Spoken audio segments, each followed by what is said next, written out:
and welcome to Sensileau's 2021 Video Year Report. My name is Emily Ausma and I'm Sensileau's Customer Relation and Marketing Manager. In this Video Year Report, we will look back at all the topics that have been discussed in 2021 and give you a brief summary for each topic. To start off, Jan Broos will be looking back at the webinar and other activities surrounding the agriculture and horticulture theme. Currently, there is a lot of attention for water quality and its measurement. Agriculture and horticulture have a major impact on the water quality, and as a result, the use of water quality sensors in this sector is increasing rapidly, along with the online monitoring of these sensors. Numerous activities can lead to the leakage of nutrients and crop protection products into the surface water.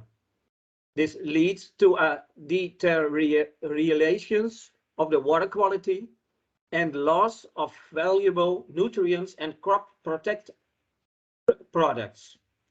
Despite the many measuring that the sensor has taken, many water quality managers see these emissions as an important reason why the targets for good water quality are not being achieved. In many cases, additional measures are required. In addition to water management, farmers and horticulturists are increasingly interested in affordable technology for measure, control, and make water processes on their farms more sustainable. In 2021, Sensileau organized 3 webinars on the use of sensors in agriculture, horticulture, and related sensors. I would like to briefly highlight a number of these projects. In the Netherlands, sensors are used to monitor the effect of livestock manure policy on water quality. The leaking of nutrients on 450 farms is measured in a national monitoring network with various sensors and with surprising results. The farmers are now considering to use drones and satellites to monitoring the effect of the manure policy on water quality more closely. Due to the fact that both the Netherlands and Belgium have a coastline, it's created problems like too much salt groundwater.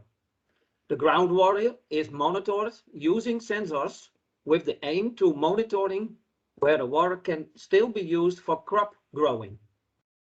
Various measures should contribute to get more knowledge to keep sufficient fresh water available.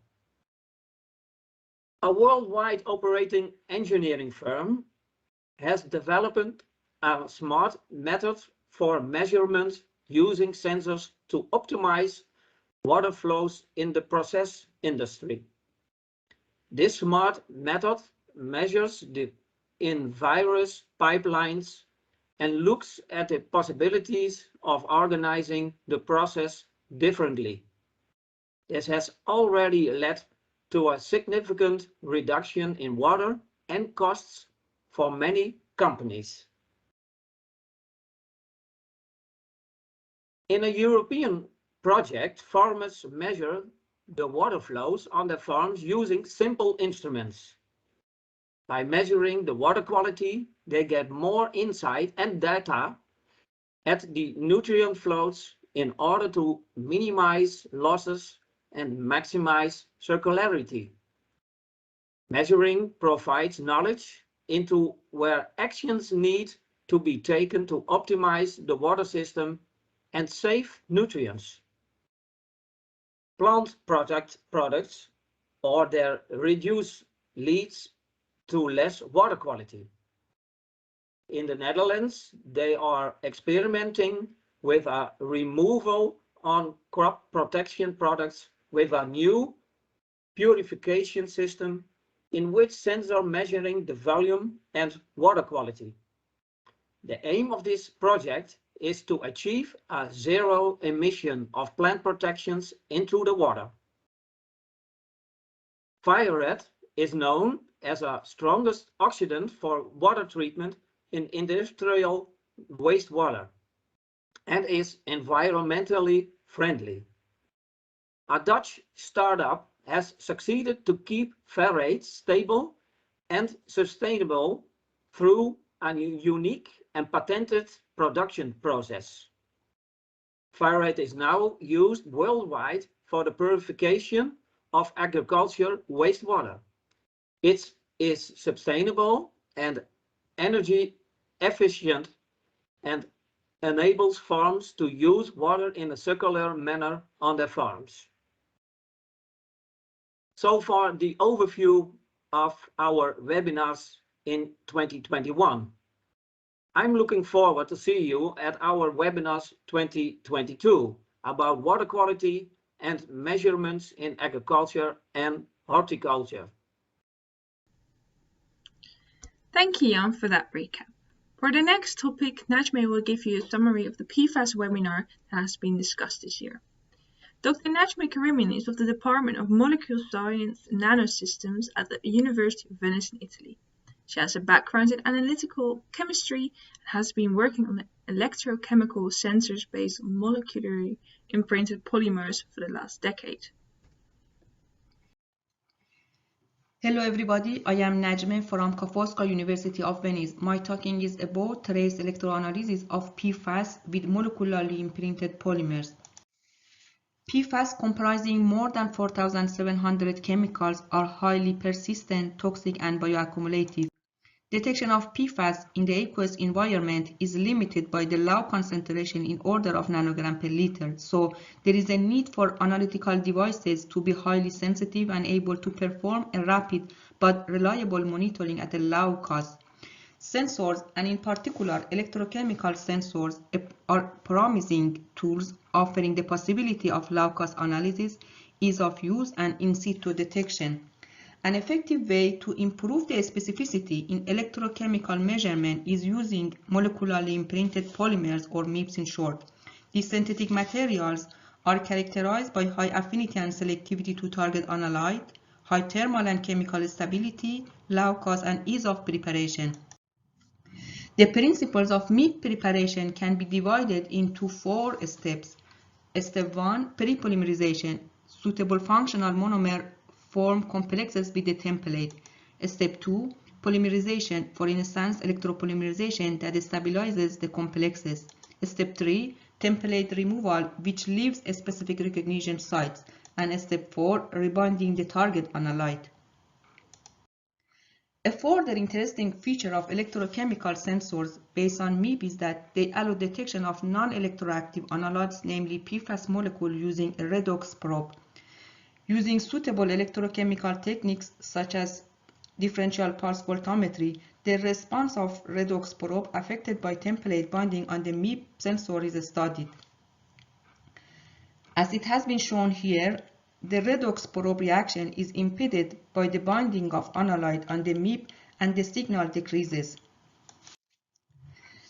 A PFAS MIP sensor was developed in our group at Ca' Foscari University. The modified MIP electrode was used to analysis of a solution containing different concentration of PFAS, and electrochemical responses of the electrode were recorded. Plotting the DPV, peak current, versus concentration of PFAS, calibration plot, and limit of detection obtained.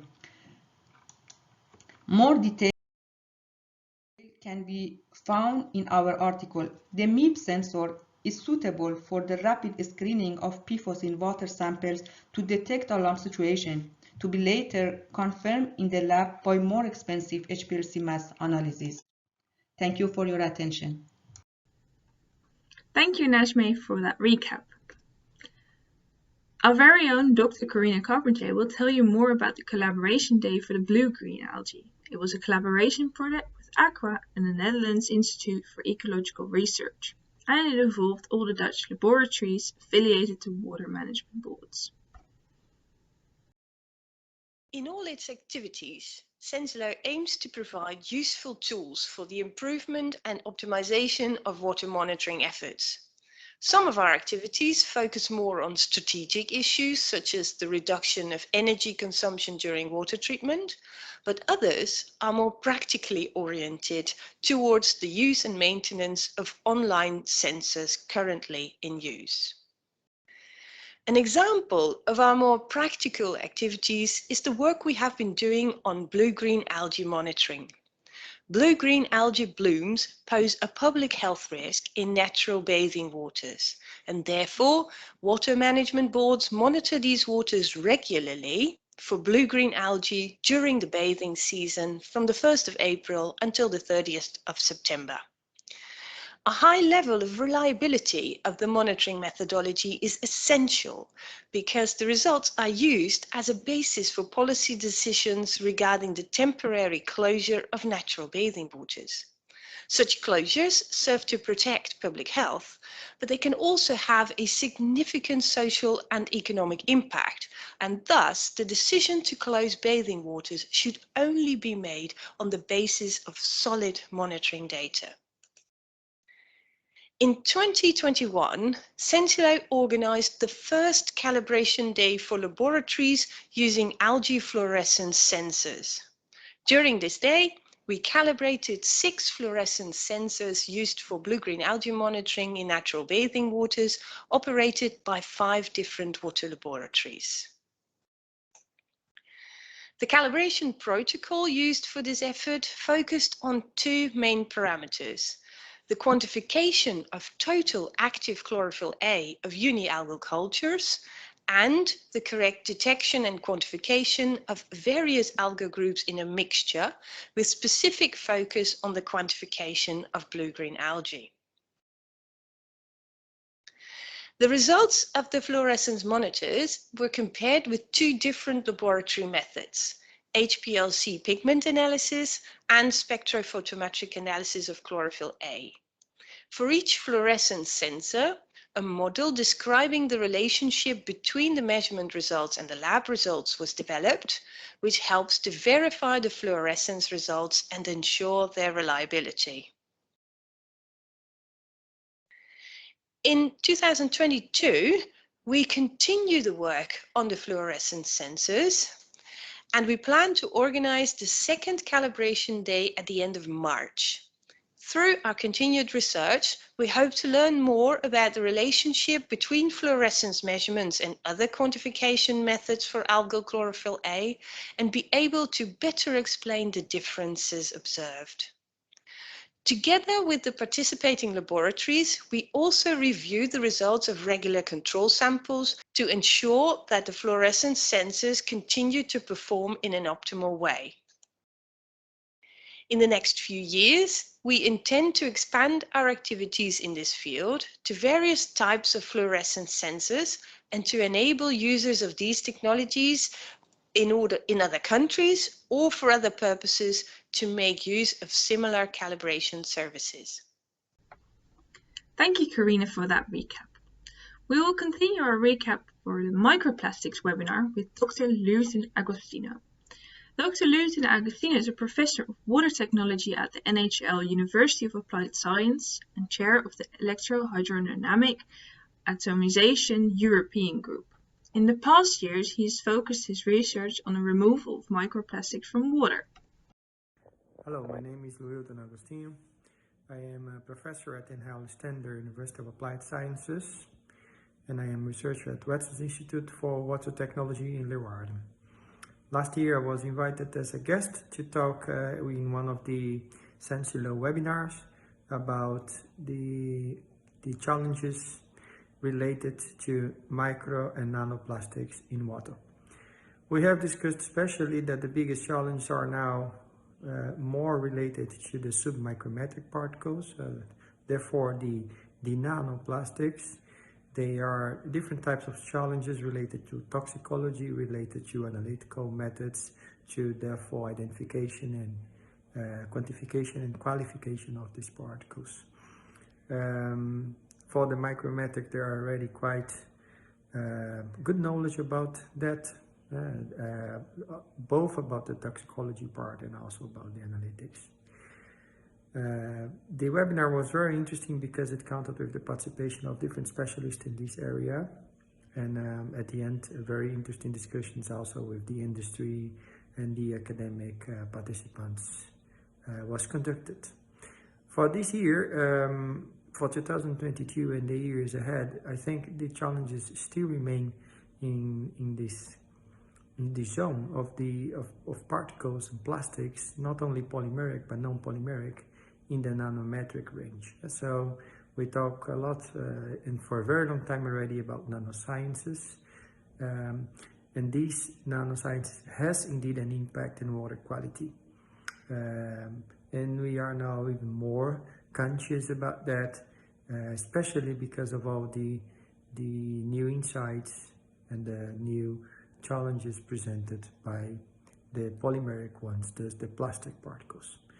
So I would like to once more say thank you very much for Sensileau for arranging the nice webinars. So we have the opportunity to discuss these challenges and to connect the scientific community with the private industry, commercial, professional community, and discuss challenges and opportunities for the years to come. Thank you. Thank you, Luton, for that recap. Next on the program is our American partner, Judith Herschel-Cole. She will tell you more about the training we gave in Wyoming. Judith has 37 years of experience in water treatment and engineered systems. She holds degrees in mechanical engineering, biology, and psychology. Her graduate studies were in biology. She is also a certified green infrastructure practitioner, a design certification for all types of green infrastructure solutions. Hey, thank you, Emily. I appreciate the introduction, and it's my pleasure to speak with you today about the advances that Sensileau has seen in 2021, and to talk also about our objectives for the coming year in 2022. This year, we focused on rural water and wastewater treatment facilities. We identified this portion of our industry as a group that has been underserved and needs to decide on sensors which are needed and where they're needed and what the costs of the equipment are, etc. They have long depended on test strips and imprecise technologies.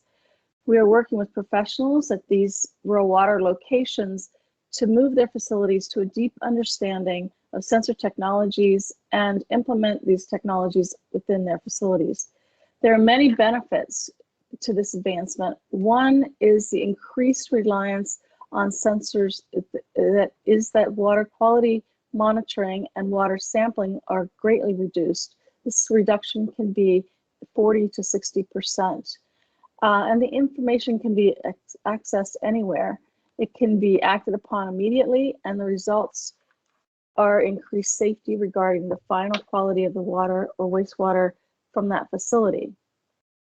We see here that in the past, some single strip test strips have been used for single parameters, or also the multi-water test kit parameters, and these can be replaced by probes that allow us to access this information anywhere we may be at any given time. Some of the benefits for rural water are increased reliance on the water quality sensors and connecting this workforce. With the challenges that our world has faced over the past year or two, we see sensor technology as offering a positive way of managing challenges related to the water and wastewater monitoring. As we have focused on rural water areas and are gaining strength in this area, rural workforces often cover assets at multiple locations, and these are very remote and wide-ranging service areas. Therefore, the reduction is a significant benefit when the output of the sensors is linked to a central control system. Staff can largely work remotely, increasing safety for all employees and decreasing the number of staff required on site. This increased reliance on water quality and quantity sensors that feed information to the control room, and the ability of the operators to log in to these computers allows the operators to do anything that they can do while they're in the plant, and they can do this remotely now. They can monitor system operation, including the treatment equipment and the distribution network. They can start and stop equipment, view tank levels, observe sensors that are gathering data in real time on water and wastewater quality and quantity. This results in energy savings, reduced labor costs, and information sharing between employees at separate locations, and allowing them to make quick decisions in real time. And we conducted a survey of rural water associations, and we asked them the question of, one of the questions was, where in the process do you experience water issues? The main number one issue that they're seeing is issues within the water distribution system and water usage, the treatment of the water for potable use, and water storage, water abstraction, wastewater collection and treatment, and discharging into the environment. The participants were also asked about their challenges and within their own facilities and the industry in general.